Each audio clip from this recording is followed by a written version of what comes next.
இந்த மூர்த்தி நாயனார் சொக்கநாதன் முன்னாடி நின்று அழறாரு. இறைவா, உங்களுக்கு நான் சந்தனம் அரைச்சி கொடுக்குற திருத்தொண்டை செய்யக்கூடாதுன்ற கெட்ட எண்ணத்துல இந்த மன்னன் எனக்கு சந்தனம் கட்டை கிடைக்க விடாம பண்ணிட்டானே, நான் எப்படி என்னோட சிவத்தொண்டை நிறுத்துவேன்? அவன் கெட்ட எண்ணத்துல நான் சமண சமயத்துக்கு மாறலன்னு இப்படிலாம் சூழ்ச்சி பண்றானே அப்படின்னு சொல்லி அழறாரு. அப்போ அவருக்கு என்ன தோணித்தோ தெரியல, கண்ணெல்லாம் தொடச்சிட்டு விறுவிறுன்னு அந்த சந்தனம் அரைக்கிற கல்லுக்கிட்ட வராரு. வேகமா வந்து பாக்குறாரு. சந்தன கல் இருக்கு, சந்தன கட்டை தானே இல்லை, என் இரு கரங்களுமே சந்தன கட்டையா ஆகட்டும். இந்த சந்தன கட்டை அரைக்கிற இந்த இரு கரங்களே இன்னைக்கு சுவாமிக்கு சந்தன கட்டையா மாறட்டும்னு சொல்லி தன்னுடைய 2 கரங்களையும் அந்த சந்தன உரசர கல்லுல போட்டு இழைக்கிறாரு. இதனால என்ன ஆகுறது, அவர் கையிலேருந்து சதை எலும்பெல்லாம் நொறுங்கி ரத்தமா கொட்டுது. அந்த வலியை கூட அவர் பொருட்படுத்தாம 5 எழுத்து திருமந்திரத்தை ஓம் நமச்சிவாயா ஓம் நமச்சிவாயான்னு சொன்னபடியே தன்னுடைய கைகளை இழைச்சுட்டே இருக்காரு. பக்தனுக்கு இவ்வளோ கஷ்டம் வந்ததுன்னா அதை பார்த்துட்டு பகவான் சும்மாவா இருப்பார்? உடனே என்ன பண்றார் சொக்கநாதர், மூர்த்தியாரே நிறுத்துங்கள், உங்களோட இவ்வளவு துன்பத்திலேயா நான் சந்தோஷம் அடைவேன்?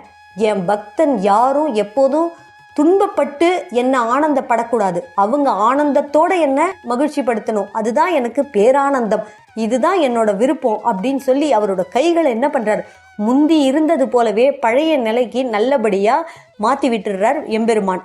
உடனே சந்தோஷம் அடைகிறாரு இந்த மூர்த்தி நாயனார். அப்போ இறைவனை கண் குளிர தரிசிச்சு வணங்குறார். வணங்கிட்டு, இறைவா, நான் என்ன பாக்கியம் செய்தேனோ தங்களை காண்பதற்குன்னு சொல்றாரு. இரு நீ என்னை பார்க்கறதோட மட்டும் இல்லை, நான் சொல்றத நல்லா கேட்டுக்கோ. இந்த நாட்டை யார் கைப்பற்றி இருக்கிறானோ அவன்கிட்ட இருந்து நாளைக்கு இந்த நாடு உன் கைக்கு மாறும்.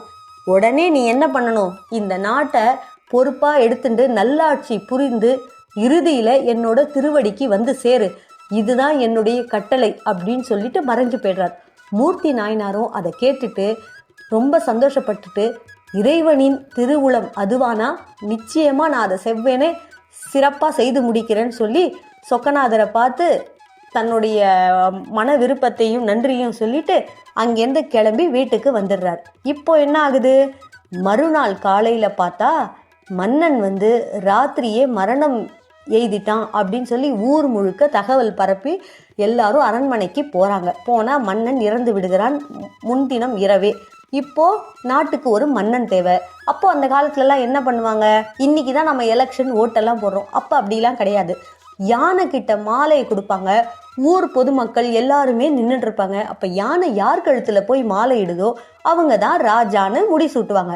அதே பாணியில் தான் அப்போ இந்த ஊர்ல எல்லாரும் நின்றுட்டு இருக்காங்க. அப்போ நம்ம மூர்த்தி நாயனாரும்